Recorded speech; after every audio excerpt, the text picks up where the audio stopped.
Bienvenue, football, passion, partage. Bonjour, bienvenue, football, passion, partage. Je me présente, Claude Esposito, entraîneur formateur de football. Conseiller technique départemental du 06 de 97 à 2016. Entraîneur des gardiens de but de l'équipe de France A futsal de 2008 à 2017. Directeur de la préformation à l'OGC Nice de 2016 à 2019. Accompagnateur en valorisation des acquis de l'expérience football, président de l'Amicale des éducateurs de football de la Côte d'Azur. Module 3. Pourquoi les jeunes joueurs abandonnent la pratique du football?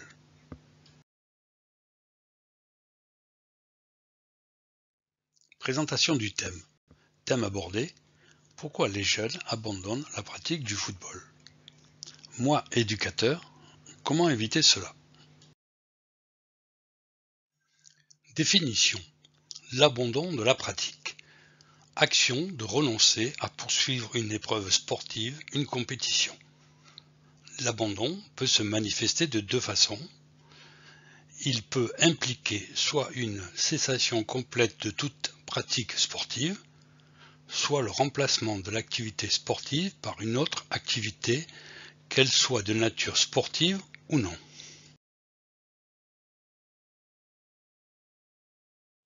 Développons le sujet du jour. Pourquoi des jeunes joueurs abandonnent la pratique du football?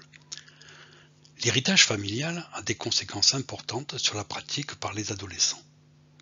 Un principe d'imitation jouant à plein.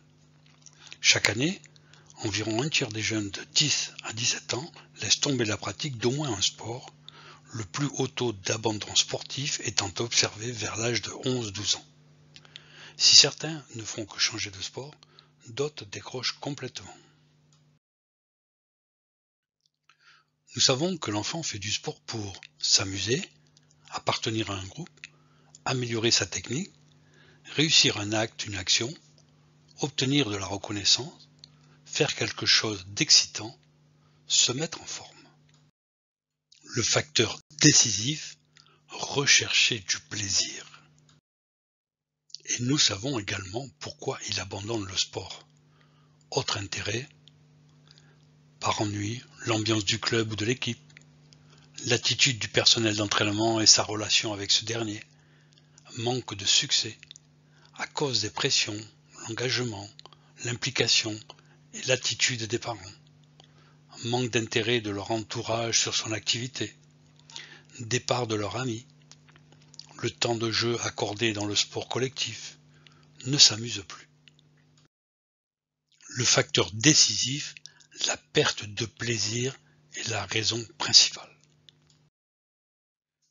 Les enfants commencent à comparer leur aptitude à celle des autres enfants vers l'âge de 6 ou 7 ans.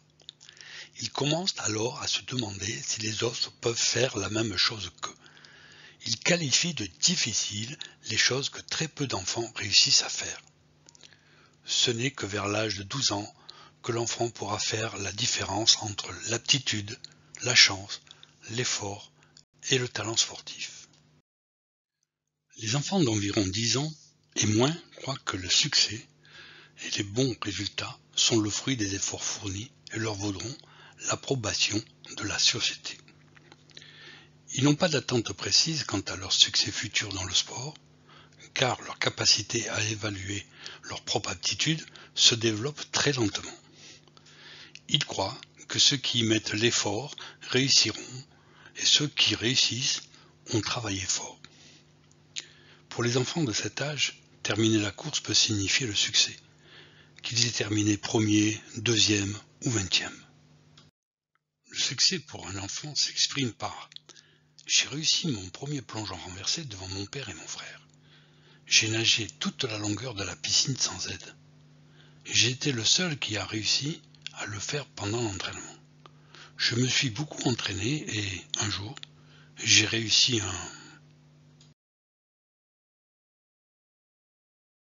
Les jeunes enfants cherchent bien plus à maîtriser leur environnement et à acquérir des aptitudes qu'à vaincre les autres, du moins jusqu'à ce qu'on leur dise qu'ils doivent gagner.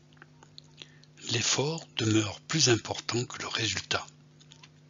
Il faut bien reconnaître que les enfants ne pensent pas de la même façon que les adultes. Alors, quoi faire? Quelle attitude dois-je avoir? Être un donneur de plaisir. Remettre la notion de plaisir comme centre d'intérêt. C'est par cette valeur de plaisir que l'on arrivera à susciter chez eux une confiance en lui qui débouchera sur une bonne estime de soi. Il faut qu'il ose faire, entreprendre, au risque même de se tromper. Une erreur peut être un facteur de progrès si l'on l'encourage à refaire, à retenter, à oser de nouveau. L'aider à construire son estime de soi. Une bonne estime de soi, c'est apprendre à connaître ses forces et ses faiblesses et s'accepter tel qu'on est. C'est comprendre qu'on a de la valeur, même si tout ce que l'on fait n'est pas parfait. L'estime de soi doit permettre à faire des choix, être à l'aise avec les autres, exprimer ses besoins, ses sentiments, ses idées, ses préférences, oser prendre des petits risques et se donner le droit à l'erreur, se faire confiance et faire confiance aux autres, se faire respecter. En conclusion, si l'enfant vient rechercher du plaisir dans la pratique de son sport, alors faisons en sorte de mettre tout en œuvre pour contribuer à ce sentiment. Un petit quiz sans obligation, bien sûr.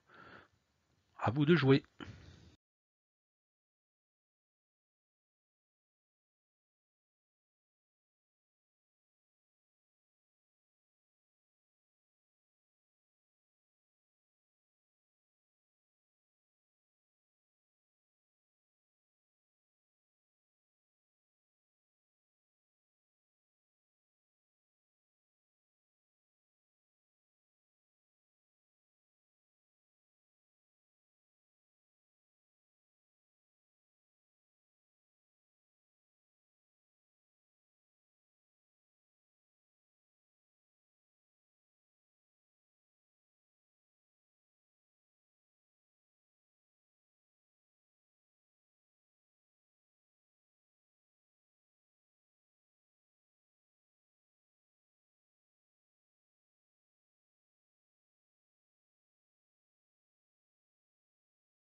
Merci et je vous dis à très bientôt.